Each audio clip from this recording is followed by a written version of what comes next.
కస్టమర్ల సంక్షేమానికి తాము కట్టుబడి ఉన్నామని LIC general manager Puneet Kumar అన్నారు. 1956లో 5 కోట్ల మూలధనంతో ప్రారంభమైన సంస్థ ఇప్పుడు ప్రపంచంలోనే నంబర్ 1 ఇన్సూరెన్స్ బ్రాండ్ గా నిలిచిందన్నారు.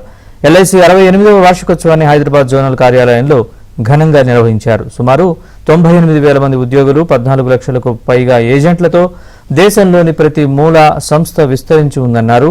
కార్పొరేషన్ ని మరింత ఉన్నత స్థాయికి చేర్చడానికి ఉద్యోగులు, ఫీల్డ్ సిబ్బంది కృషి చేయాలని ఆయన పిలుపునిచ్చారు.